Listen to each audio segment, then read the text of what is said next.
Good afternoon, everyone. Thank you for joining today's Ask Me Anything session on designing your funding roadmap, looking at debt, equity, and bootstrapping as potential options.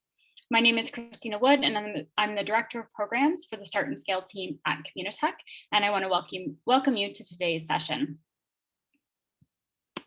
Before we dive in, I have a few housekeeping items that I would like to mention. Today's session is being recorded, so you can find all of our past Ask Me Anything sessions at communitech.ca. We keep them there as a resource for our companies to refer back to. We also ask that you please keep your mic on mute for the duration of today's presentation.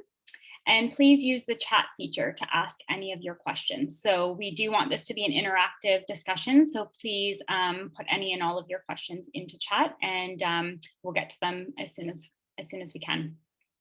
This session is also meant to provide general guidance about fundraising and what that journey might look like. If you would like to connect with any of our speakers to speak more about your specific situation, please reach out to your Communitech CSM or advisor, and they'll be happy to connect with you and get you connected to Mallory or Amber and her investment readiness team.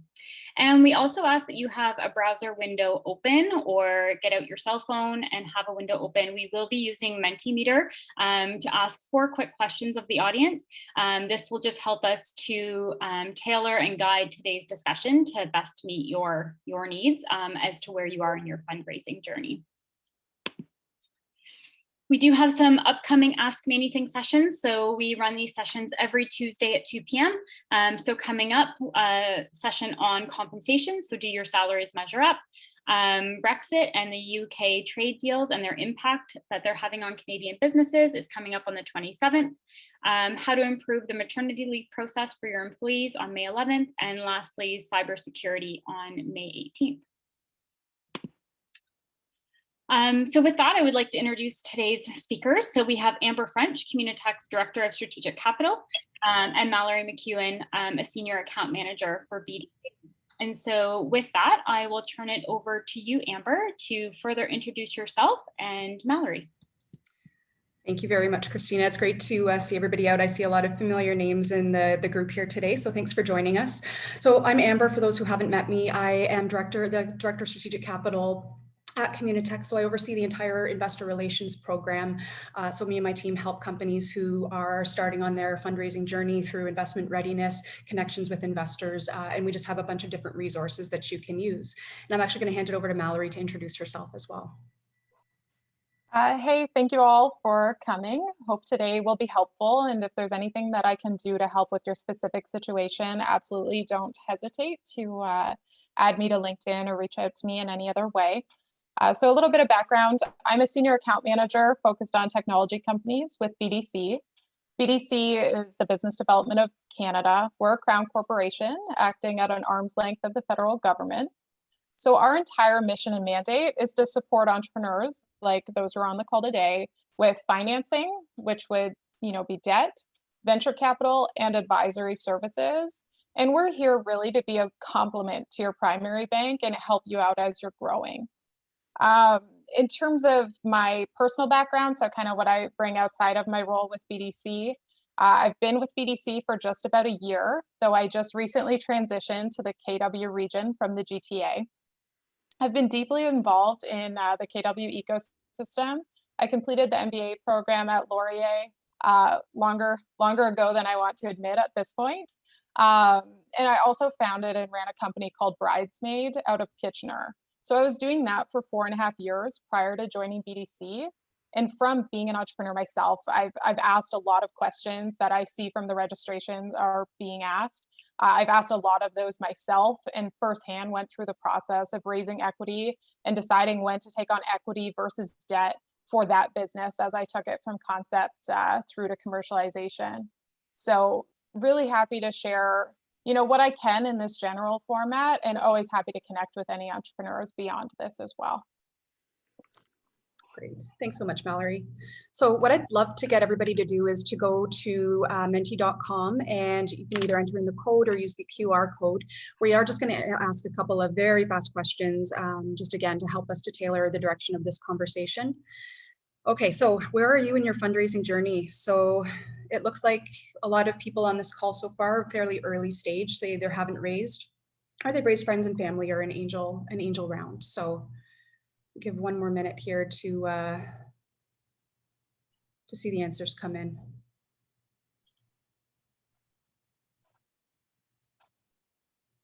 And when we say institutional round, just if you're really early and haven't really started in this fundraising journey, that's just really meaning any kind of venture firm has invested in you.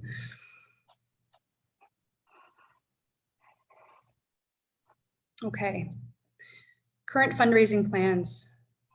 This is great. So I love seeing on both sides of the equation. Those who are not looking, it's still great that you're coming out to these. It's always better to know more information up front to help you make informed decisions. It looks like there's a lot of people who are starting to think about fundraising within the next 6 months. And it's interesting. So within my role in Communitech, I've really seen since probably December, a light bulb seems to have turned on. And I think people are just feeling, a lot of people were scared of the pandemic beforehand and what that would mean for business plans. But I think it's just a new face of our reality now. And so I think we just all have to continue on. We need to be innovative and grow our businesses in the face of the pandemic. So I think a lot of people are getting comfortable with the thought of raising again. And there is actually quite a bit of capital in the market right now looking for a home. So it's a good time to think about raising. All right, Christina, next question.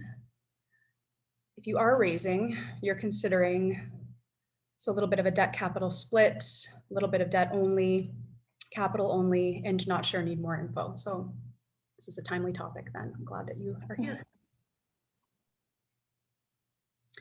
Okay, wow, this is great. One question. So in advance of this, we did get some questions in from a bunch of people as well. So this is fantastic. Okay, so what I think we'll do, try to leave a little bit of time at the end of today to come back to this page, Christina, and just make sure we're addressing everybody's questions here. If we do run out of time, again, you can reach out to Mallory or myself and my team at any point in time too. So this is great. So hopefully we'll answer a lot of those questions through the process of this. So Mallory, I'm glad that you already explained your background, that you were a founder. You've been through a lot of this and a lot of the same questions that everybody's on the call has here today.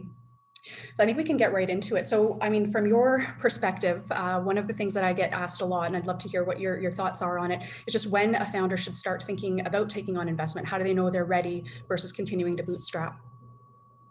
Yeah, I mean, I think that's really different for every company. And I don't think there is such thing as being too early to start thinking about investment. And I think the best thing that you can do is have some early conversations with people like me, angel groups, angel investors, and local funds, or not local funds, perhaps, funds in the valley, whatever makes sense for your business.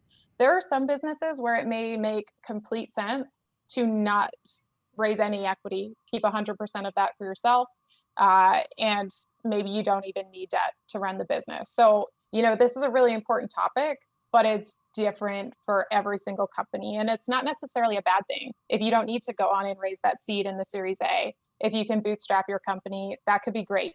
You could have a good, profitable little business or even growth. Like there are lots of companies that are still 100% privately owned that have gone on to be good businesses employing a lot of people.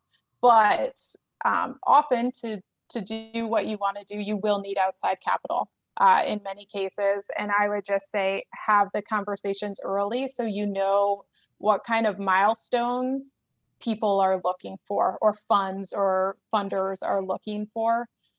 Even if they're just quick 15 to 20-minute calls, so you can kind of get your feet wet and be sure that you're kind of steering your ship in the right direction and when you can tap in to that capital. And then it also goes more smoothly too if you've talked to kind of the face of a fund, or you've talked to someone like me about debt. It'll go a lot more smoothly when it's time to actually kind of unlock the funds if we've already got some background and we've been following your business. But yeah, every company, there are lots of companies that need to raise capital pre-revenue. In the case of Bridesmaid that I was running, yeah, we had to bring in some capital pre-revenue. And at that point, equity made sense. We didn't have a good enough understanding of our cash flows to take on debt. If you're taking on debt, you can do that early. BDC doesn't have any like revenue rules or anything like that as to where you need to be to take on debt. It really depends on the company. But you want to have an understanding of your cash flows because you've got to start paying debt back at some point, and you want to know that there will be enough revenue coming in and enough cash left over to be able to have that principal payment and the interest. So equity sometimes makes sense at the early stage, but then at the early stage when you're pre-revenue, for example, like in the case of Bridesmaid, that equity was expensive because we didn't have a lot of traction. It was very early, but we needed it. It was a capital intense business, so it was the only way to get it off the ground. I didn't have deep pockets myself at that point, so had to raise external equity and give away, more of my company than I wanted to, but it was the best thing that I could do. And it was the only way that I could kind of unlock the funds. But it's really different for everyone. The more traction you can get before raising or taking on debt, the better. You don't want to slow yourself down, but the better kind of valuation you'll see on the equity side and the better interest rates you'll see, because it'll be lower risk if you've got more traction on the debt side. Awesome. Yeah, there is so much to unpack in that. So I'm going to get into like some of those into each more of it, like decisive question too. So I think I've polled my the advisors at Communitech, and you mentioned company doesn't have revenue. That's, I think, one of the number one questions that we have coming through. I don't have revenue. Where can I find funding? How do I get started? Yeah, I would say prove traction in any way you can, and it might not be you might not be able to get to revenue generating without initial funds. That is very likely a possibility, and lots of companies have been able to make it and raise pre-revenue. Always easier if you've got traction. Traction in the form of revenue is the easiest for anybody to understand. As a banker, I see there's revenue there. Absolutely, I can see, okay, there's enough revenue coming in to pay back the debt. That's the easiest deal I can get done. But if we see traction in another way, that can often be helpful. And I mean, whenever I started operating Bridesmaid, for example, we didn't actually, so in the case of that company, we needed inventory, which we didn't have. So we ended up just creating, or I guess showing traction by building out that website, like an MVP version, a really kind of basic website, driving early traffic to it and getting people to fill in forms. So they weren't putting their credit card number down yet. We didn't have revenue, but we had forms of people telling us like what they wanted from us, when they wanted it. We could see, like, we were heat mapping the website. We could see what they were clicking on. We could see how they were interacting with it. And we were able to raise our early, I wouldn't even call it a round, early capital. It was about 300K. Early capital based on the traction in web traffic. So in that case, that was kind of the biggest thing we could do to say, look, people are interested enough to spend their time coming to a website and give us their email address and do some other stuff. So no, it's not revenue, but it's what we can do with what we have, which is no money to get this thing off the ground. So I would say prove traction in some way. If it's pre-revenue, you need to have something to say, I just need to do these 3 things and this is what I think will happen, as opposed to saying like, hey, I've got this idea, do you want to support it? For sure. And I think, yeah, metrics are something that's really important. If you can track them, you absolutely want to track them. The more information that you can provide, the better. As far as when a company is pre-revenue, maybe you're looking for product market fit, haven't quite figured that out yet. Sources of revenue can also include things like friends and family rounds. Obviously, you can go to the angel ecosystem. There's a lot of people who are willing to back interesting ideas, interesting founders, and then just grants. So that's a big area to tap. I'm not sure if you have any more insight on that as well. But I mean, as far as what we've done in the past at Communitech, there have been other AMAs that have been recorded that you can refer back to that are specific to grant funding. It's a really big topic, a really complex topic that's changing all of the time. So Mallory, I don't know if you have anything to share on that, or can move on to the next question. Yeah, I would say take advantage of all the grants, pitch competitions, things like that you can early. That also gets you in front of more people as well. So like pitch competitions are great. I know it might just be 5K here, 10K there, 30K there, but at the early stage, that can be enough to get you to the point that you're proving traction. And it can also be a way to get in the room and meet people that might be your first kind of backers or investors. But yeah, there are a lot of programs. Like I know in the case of Bridesmaid, it's been a few years, but OC Jumpstart, like through the AC, was one thing that we kind of had tapped into. So that was really helpful. That was 30K. We had to match it, but that got us started. Fierce Founders, because I'm a woman entrepreneur, so we went through Fierce Founders. There's some really good capital available there, and all that's non-dilutive. So everything that you can grab that's non-dilutive is certainly a good starting point. And just try and run as lean as you can early on to prove out your concept enough that you're happy with the valuation and you can attract the right early investors, or get to the point that the company has enough confidence in its future cash flows to be able to take on debt. For sure. And I mean, as far as grants go, there are a lot out there. They're changing all the times. The deadlines are hard to track. Yeah. So there are a lot of companies that are out there that actually do help connect you to grants. And I've used them with some of my companies in the past as well. But companies like Fundica, the Funding Portal, MentorWorks, ArcTech, like there's any number. So if it's something that you're interested in looking more into, you can contact our capital team and we can help connect you to some of those people who can help you do some of those searches. It's what they do as a full-time gig. So they are really great resources to tap. I guess moving along. So I know, Mallory, you focus a lot on the debt side of things. Debt is a really, really broad term. So I was wondering if you could talk a little bit about the kinds and sources of debt that are available to entrepreneurs. Yeah, for sure. So I mean, broadly, there are kind of three really broad categories of debt. One is probably the one that comes top of mind would be like secured term debt. So if you're buying equipment or real estate, obviously, which is in the case of a lot of tech companies early on, but you're buying something that there's some security there, that's when it's easiest and most affordable to tap into debt. But often you might, like if it's a hardware play or something like that, there might be some equipment involved that you can finance through debt. And that might make a lot of sense because if you can tie it to an asset on your balance sheet, that takes a lot of the risk out of it. And it might make more sense and be more affordable to fund something like an asset through debt as opposed to equity. Second type of debt would be like unsecured term debt. That's what we do a lot in the BDC technology group. So there's no collateral backing the loan. Really, we understand your business plan. We understand the future cash flows, what you need for a project, like a growth project, and then we, get it approved. We offer that amount of funding for you to use for working capital to grow the business. That's a higher risk type of debt. There's no kind of fallback plan there. We're really depending on the plan and the strategy for the company to be able to repay the loan. Whereas if there's an asset tied to it, there's collateral there, the asset could always just be sold and the debt could be repaid. And then the last kind of major type of debt would be revolving debt. So usually that would be through your primary bank, an operating line of credit. It's tougher to tap into those things early. Usually a line of credit would be based on margining of your assets, like your accounts receivables or your inventory or something like that. So you might not have a lot on your balance sheet at the early stage, but I would definitely want to be having those conversations, even if it is a bit early, make a bit of a relationship with your bank, even though, it might just be a checking account or a small credit card in the early days.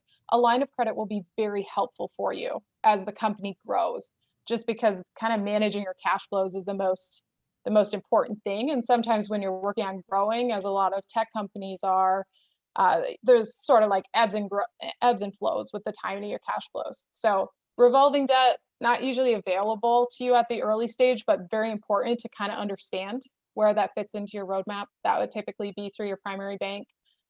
Unsecured term debt, that's what we do a lot at BDC. We're here to kind of plug a gap in the market. So that's what we're doing for a lot of tech companies. In that case, we're understanding the growth project, looking at your cash flow forecast, and just making sure it makes sense for you to take on that type of debt. And we provide some working capital for the project. And then the last is secured debt. So if there's anything that you can, an asset that you can tie debt to, that's usually where you can kind of tap into the best rates and things like that. The last thing I would maybe say is with tech companies, BDC doesn't do this, but there are some lenders that will lend against shred, for example. So again, with the timing of your cash flows, you might know that you've got that shred claim coming later in the year. but you need to bridge yourself until then. And sometimes it can maybe be a little bit expensive. I honestly don't know a lot about the rates for shred lending, but it could be really helpful to untap those cash flows earlier because you're at a different stage now than you're going to be in, say, 6 months. Perfect, thank you. And can you talk a little bit more about the revenue that might be involved in having to secure a revolving line of credit, and what stage a company would have to be at where they can start, that starts to become an option? I wish I knew more about it. Since BDC doesn't offer revolving stuff, we don't compete against the banks. I'm certainly not an expert on that topic. I would say talk to a banker at your bank. I know with Bridesmaid, I never knew the name of any bankers that I was tied to, and I wish I did, looking back. But we were small and we weren't kind of ready for that at that point, so I just didn't really have the conversations. But I would say talk to them, understand that. Every bank's risk appetite will be a little bit different, and it's usually not tied to revenue. It's usually kind of tied to the assets on your balance sheet. So revenue obviously is helpful, but they're also looking at things like accounts receivable that they can kind of factor against, or inventory, some sort of asset that you've got there to sort of back up how much credit they're able to extend. But I would, even if it seems like a small amount early, I would kind of take on whatever you can tap into, even if you don't need it, just to have it there as kind of a cushion. And that amount will grow as your company grows. In your experience, what's the biggest fear that you've seen entrepreneurs have around borrowing capital? And maybe you can talk a little bit about personal guarantees and things like that, you might have heard some things about that would want to have myths dispelled. Yeah. So I mean, the biggest fear around taking on debt, like borrowing capital, I would say is, can we pay it back? And what happens if we can't? And I think it's really important to understand those things, understand the worst case scenario, and understand your plan B. So I would say the biggest thing, so when to take on debt is when you don't feel scared that you might not be able to make that principal payment.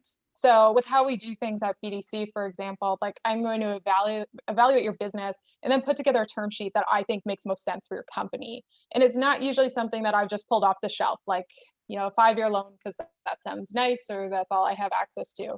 Usually I'm looking at your forecast and developing a loan around that forecast, because we don't want to extend debt to you that you're not going to be able to repay, or that's going to kind of handcuff the company, because too much of your revenue that's coming in will be going to repaying that principal. So I would say at that stage, if you're talking to me, at least in that example, and I put a term sheet in front of you, when you look at the timing of those principal payments and the interest rate and how much of your cash based on your plan will be going back out to repay that debt, if you feel very comfortable with that, then it probably makes sense to take it on. If you look at it and think, oh, that sounds scary, my forecast was really hopeful, but I don't know if it's going to happen, then yeah, maybe you should think about it a little bit further. Maybe that's a time to take on more equity, because an equity lender can typically be more patient there with you to participate in the upside. But yeah, I would say that's the biggest fear about taking on debt. And then the other thing is, how does this impact me personally? I know in my case, when I was running a company, I was young. We were looking at wanting to buy our first house. I didn't want to, when you look at how they kind of do stress tests for a mortgage and stuff like that, they're looking at your ratios and your personal debt versus kind of what you're bringing in. You don't want to be, I know as entrepreneurs, we're often in a place where we're like, I'll do anything for the company. Like, this is my heart and soul and we'll make it happen. But you want to think about how any debt will impact you personally. So you want to ask your banker, is this collateralized by any of my assets? Will this be tied to my house or my car or anything else? And it might be okay if it is. It might be the way to tap into a better rate or something like that. But if it is, you really want to have confidence that the business will be able to repay it.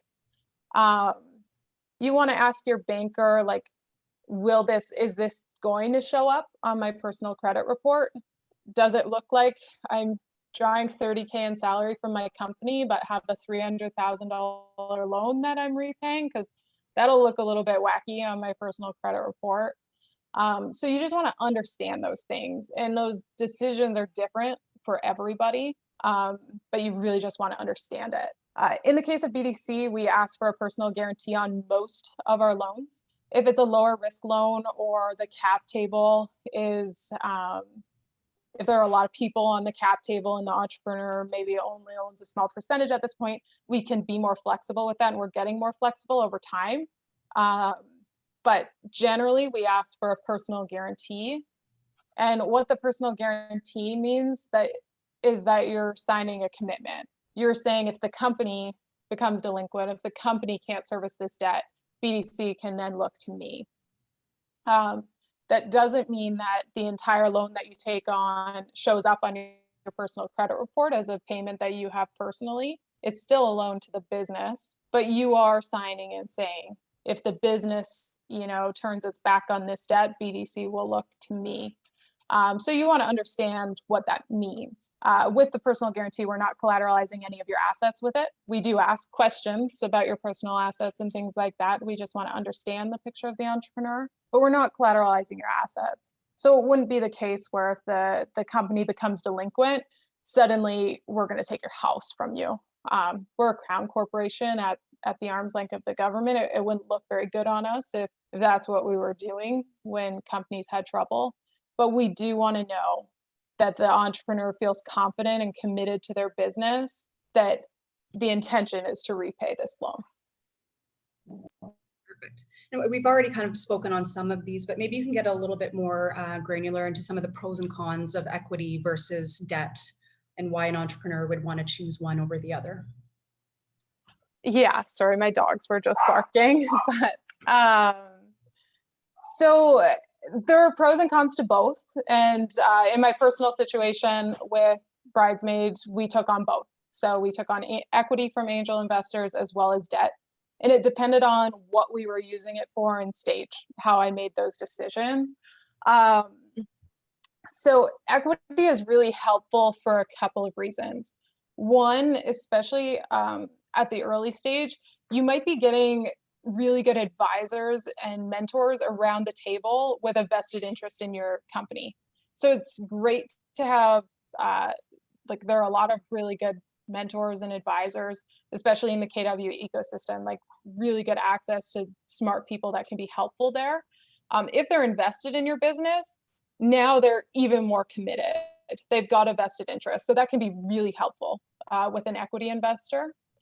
On the flip side, if you've got an equity investor that maybe doesn't share your values or doesn't totally understand your business, that can then be a little.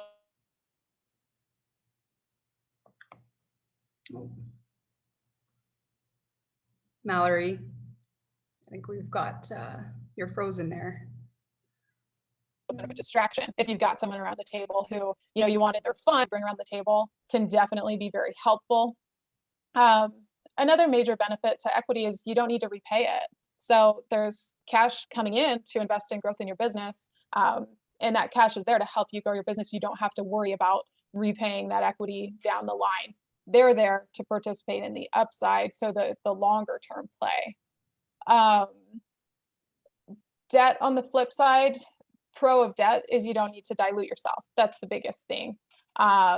You don't need to dilute yourself by taking on debt. You're able to maintain maybe more control with the company. You don't have another voice with decision making or another person on your cap table adding complexity. So that can be really helpful. In the end, if there is an equity, like an exit event or dividends to be drawn down, things like that, you're entitled to more of them because you own more of the company. So often you'll hear people say that debt is cheaper than equity. And you're thinking about that more in the sense like, probably not now if it's like a pre-revenue company, but down the line when there's dividends or an exit or something like that, you can enjoy more of it. The downside with that is you've got to repay it.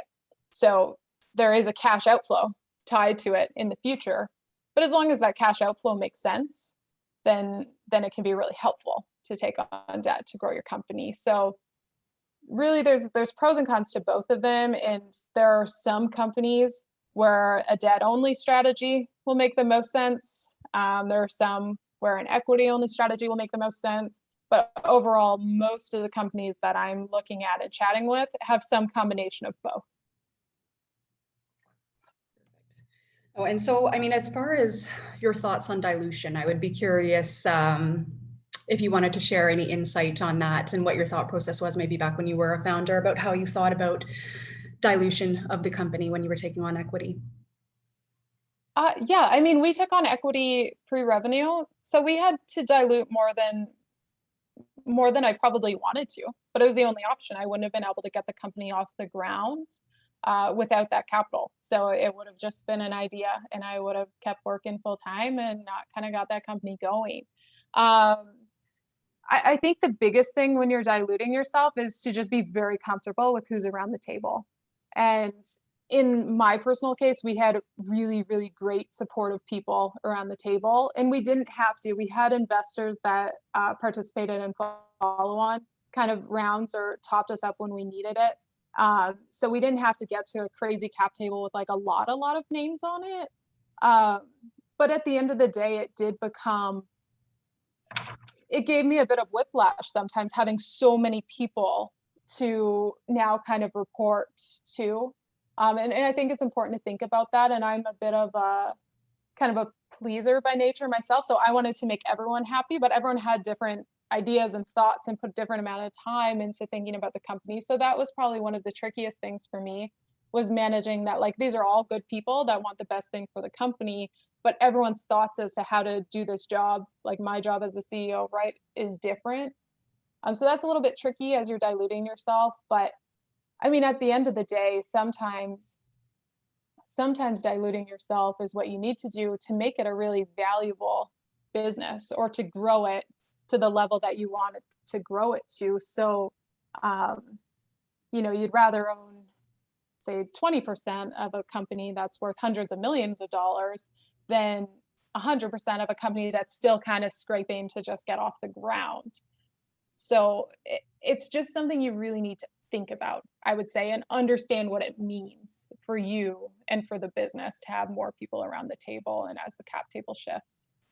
Yeah, that's my point of view as well. When a founder comes to me worried about the prospect of dilution for a company, I always look at it like you never want to raise money because it's the newsworthy or the sexy thing to do. You want to make sure that when you're raising money purposefully, and there's a plan for that money, and if you put in X, it's going to get you to Y in your business. And so when you talk about it in those kinds of terms, it's kind of the mentality like, do you want to own a big piece of a small pie? Or if you put in the funding and you get those connections out of investment, you're going to own a small piece of a really big pie. And that's the potential that can be unlocked there. Yeah, and I think the biggest thing is just really understanding what it's going to do for the business and what it's going to do for you. And of course, our forecasts they're always wrong, but like, have a best idea. Like, know what you think it's going to do for the business. And that's both with debt and with equity. And then you can usually swallow what makes sense and what doesn't, and kind of make a good, well-founded decision. I wouldn't just go out and raise $1 million seed round because that's what another company in your space did last month. Yeah, absolutely. So one of the questions actually that came in from the group before we started today was just, what are the different funders looking for, like angel debt versus venture funds? What do they want to see? What are the different stages that you can kind of consider those things? And I know you've talked about the debt a little bit, but maybe you can just broadly generalize across all three. Yeah, I would say really quickly, debt, we want to know that you understand your future cash flows. So we don't necessarily need that to see that historically you were profitable and could, afford to take on the debt. We want to know that the formula is kind of there to understand at least what the worst case scenario or the most realistic scenario will look like going forward.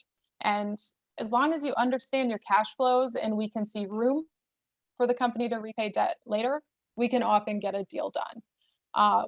With debt financing, we don't necessarily need to see like 10x growth or anything like that. For us at BDC, it's always nice. We want to see, companies really contributing to the Canadian economy and all of those things, but we don't need to see it. We just need to see, can the company afford to repay this loan later? Does it help them? On the equity side, firstly, all investors are different. All funds have kind of a different, mission and thesis. All angel investors, which I know from the poll, a lot of the people here or the companies here are early. Every single individual angel investor has a different reason why they do this.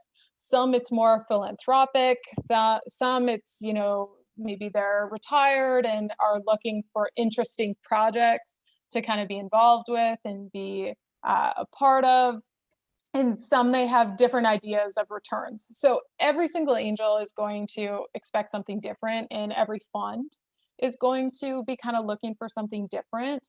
But the biggest thing to keep in mind is that equity investors are usually looking for the potential. They want to understand, where could this business go if the tap is really turned on, where could this thing get to? Whereas on the debt side, we're more looking at, in the most realistic scenario, how do you keep the lights on? And does it make sense to repay some debt? So I just remember that as you're kind of preparing a forecast for each, that the goals are a little bit different, and an equity investor is there to participate in the future upside, and it's usually a more long-term play. Yeah, and I think just to add to that, because there's so many people here are looking at doing potentially angel investment, a lot of the angel investors really look to market size, like what is the potential, because they can take a bet on any number of companies, and if the market is $20 million versus if it's $20 billion, they're going to want to go for the opportunity that will net them the biggest reward for the risk that they're taking on. So that's one big thing. A lot of people look to who the founder is. So you definitely want to make sure you're spending a lot of time like perfecting your pitch, so you're putting your best foot forward, and then even comparables. So I know there was actually a lot of questions about valuation, and it's an entire topic unto itself. We're actually going to be doing another AMA specifically on valuations on May 4th. So just note that in your calendar. But valuations, again, it's super complex, but just wanted to make sure you guys were aware of that. A lot of it's based on comparables as well. That's something that our capital team, we have resources.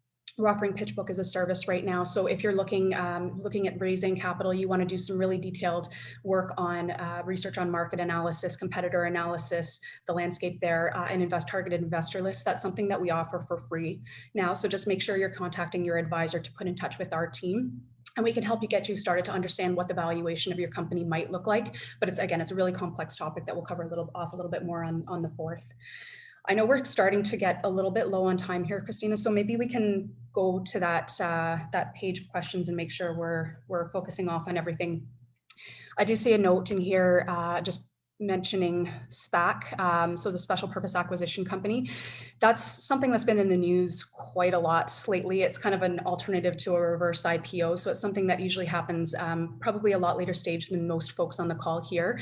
That's another quite detailed topic. So just again, connect with me. Mars did a great talk on this not too long ago. So I'm going to dig up the video, but just email me directly and I'll see if I can scrounge up that video for you that it really gets in and explains it in a fairly concise way and answers a lot of questions. So just reach out to me on that.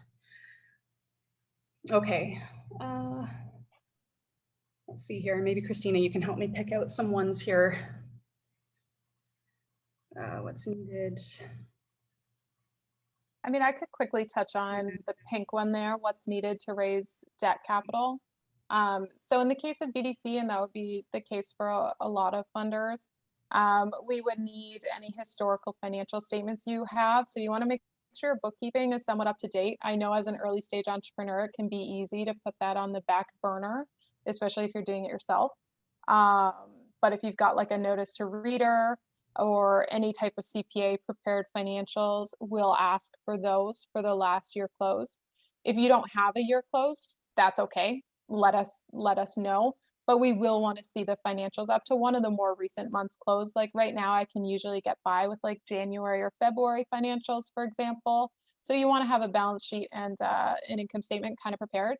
And then we always ask for forecast. So we want to understand future cash flows. That's probably the biggest thing.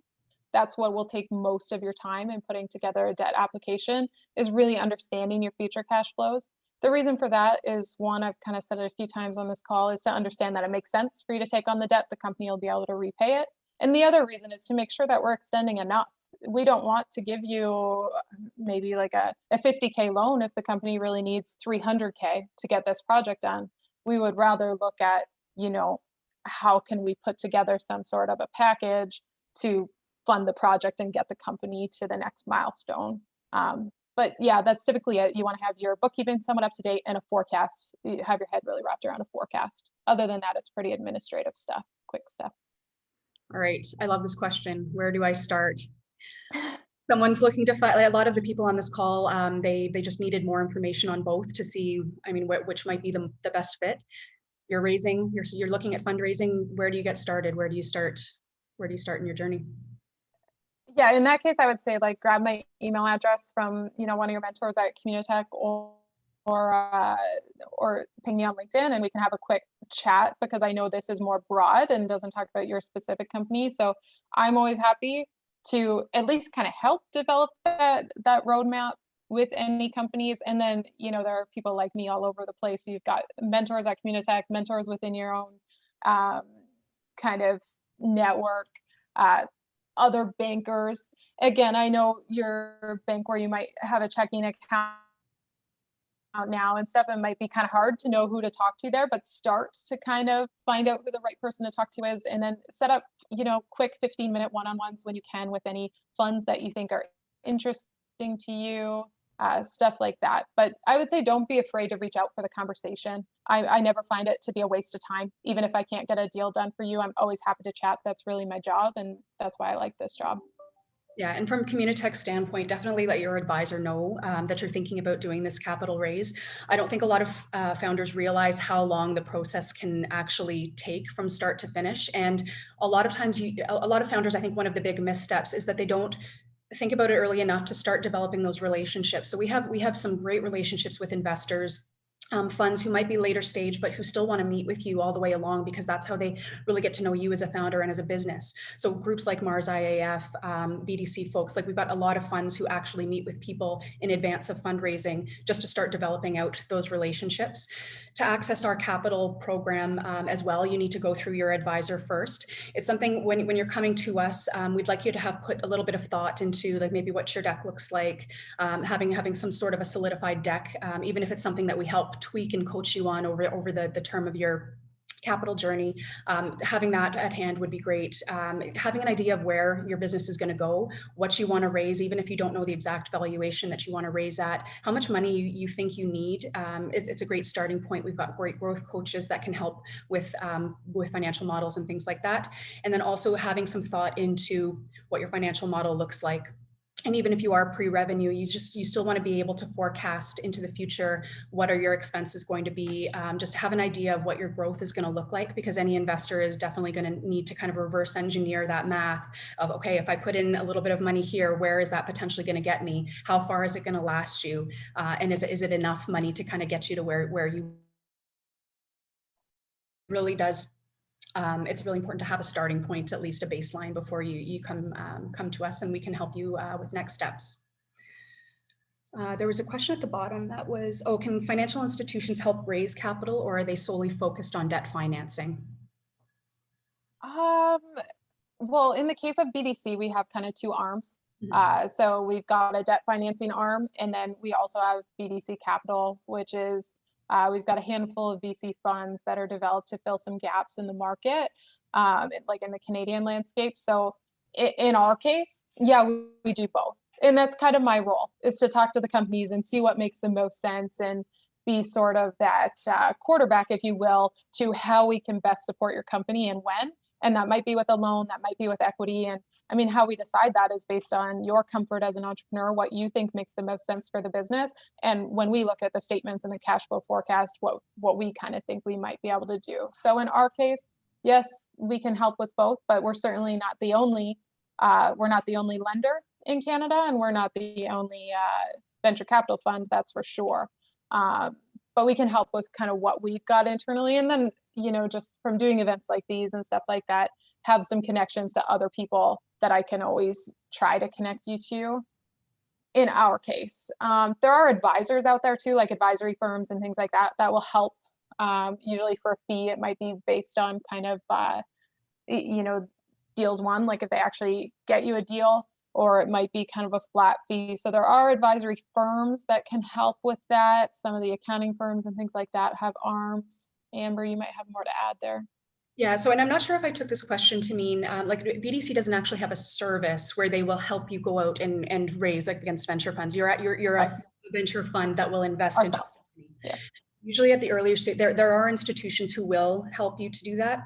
Like iBankers usually tend to get engaged at later stages, like Series B and later. If you're looking at earlier stage funding, obviously it's expensive. They make their money off of a cut that they take from the top. So in the smaller rounds, it's not worth their time. So you're going to be hard pressed to find an actual bank that will help you through that fundraising process.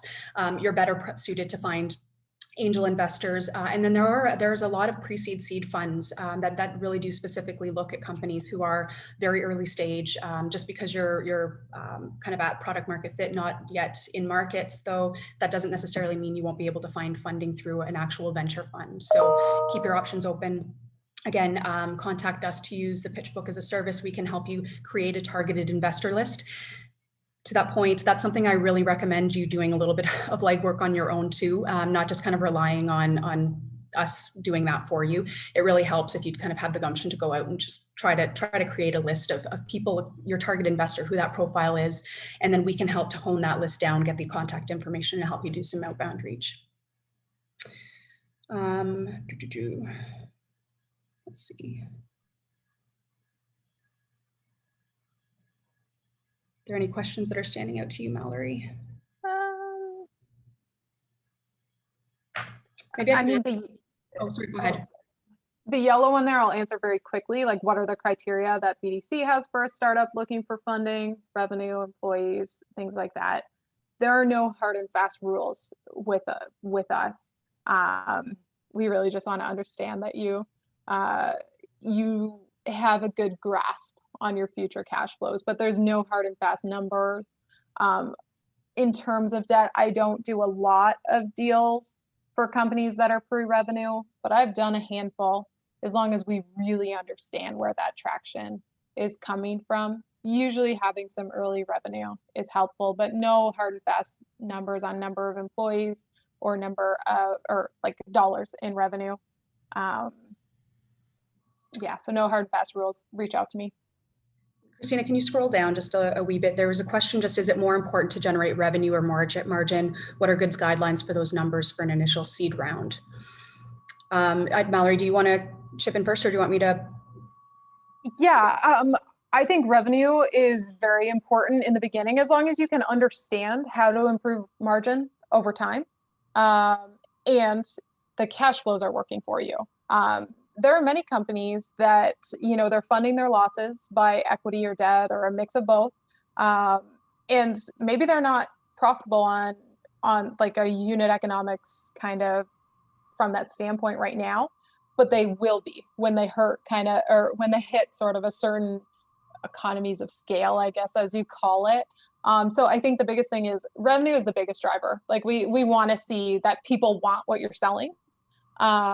And in the early days, you might not be able to do that with the margins you ultimately want, but you need to understand how you can improve those margins over time. For sure. Yeah. And I was going to voice the same opinion. It does no good if you've got excellent margins, but aren't actually selling through a lot of product. So just any way you can demonstrate traction. And again, with efficiencies built in down the line is good. There was a question that was up a little bit. How do I get help and money to get our MVP finished? I think for that, the grant funding, friends and family is an obvious first place to look. You might be able to talk angels in. Angels, what I've noticed over the past couple of years, they've moved a little bit downstream, the general angel community. If you have good connections, or you can find someone who's really interested in your product or interested in the thesis of what you're trying to build out, you can get people to come in quite early, even before an MVP, especially if you're a founder who's done this before and you have some sort of track record. But yeah, you're going to be very hard pressed to find an actual venture fund to invest into pre-MVP for the most part. It's not always the hard and fast case. So I would say definitely grant funding, friends and family, angel is where I would look. Mallory, I'm not sure if you have any more insight there. Yeah, I would agree with that. Amber, we also have a couple of questions in the chat. Is concept phase too early for funding? And if not, would angel investor be best? So kind of similar to the last answer that I gave there. Not necessarily. It's always like angels that they get a lot of deal flow. So you just really have to think through your business, like what makes you compelling and how are you portraying that? How are you making that story really compelling that an angel is going to take on more risk by coming in that early? So the risk reward is going to be a little bit more disproportional. You might end up having to give up a little bit more of your company, as Mallory had to do and mentioned to get there. But that might be essential to do for you to actually kickstart and make the business work. So I would always look to grant funding in the super early stages. And then if you can bootstrap just using your own capital, that's great. Because again, like Mallory alluded to earlier, that the further along in the process you can get before you have to raise out that first round, the less you're going to have to give up of your company. But just to add to that, I would say it's never too early to have the conversation. So having early conversations are always positive. But yeah. Mallory, what are some strategies for negotiating a lower interest rate when getting a loan from a bank? I mean, in our case, we're usually trying to do the best that we can generally. But ultimately, if you can de-risk the deal, we usually price to risk. So, and that's the case of most banks generally. So if you can help us to de-risk the loan, then we can probably offer a better interest rate. In some cases, I would say though, something that's important to keep in mind with BDC especially, I know BDC better than the other banks because that's, where I'm coming from. But in our case, maybe the first loan that you do with us, say it's a working capital loan on a 6-year term, maybe the rate's a little high because it's pretty high risk, you're pretty early stage, company isn't profitable, we're really rolling the dice a little bit.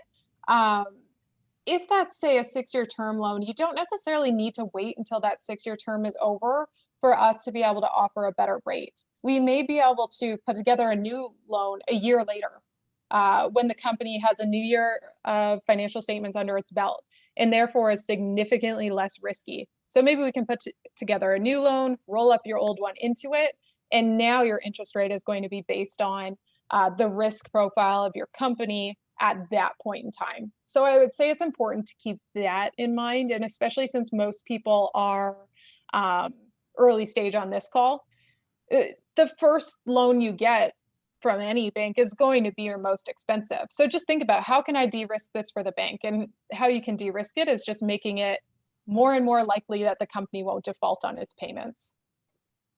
I think we've got time for 2 more quick questions. Has BDC ever put forward a support letter in conjunction with a startup application for a government grant or challenge submission? I'm actually not sure on the answer to that. I wish I knew, but I'm not sure. Sorry. Okay. And then I think just one more question that I always like to ask is just as a previous founder, what do you wish you knew at the start that you know now that you want to share with everybody? Man. I mean, okay, like one thing that seems really obvious now, and it's a little bit cliche, but I wish I knew and thought about the fact that most things take longer and cost more than you expect them to. And that's when it's most challenging to raise or find debt, is when you're kind of running out of money, but maybe you haven't yet hit that next milestone, or you've had kind of like a good year, but you haven't made it to where you really wanted to before you kind of raise the next round or something. And I was really, really lucky that we had really supportive angels. That was who was around our table, and angels with the ability to reinvest in some cases when my forecast came up a little short. But I will say, as an entrepreneur, my forecast definitely came up short before because things took longer. We ran into some roadblocks, and it was more challenging than I thought it would be in some cases. And I think that's the other thing to just keep in mind. Like there were a lot of times when I really beat myself up because I was wrong. But you're going to be wrong often. I would just say, like, make sure you've got a bit of a safety net or a buffer built in. And that's why forecasting is so important. Your forecast is always going to be wrong to some degree, but you need to have a plan and know that that plan is going to change over time. Forecasting sounds like another entire topic we can. Yeah. So Christina will add it to the list. But anyways, Mallory, thank you so much for coming out and speaking today. It was great. And thanks to everybody who joined us. It's great to see so many familiar faces and meet some new ones. Again, please don't hesitate to reach out to your Communitech advisor, our team, or Mallory. I think all of our information is in the chat here. We can send it out as well. Christina, I think, can send that out. But thanks everybody for coming.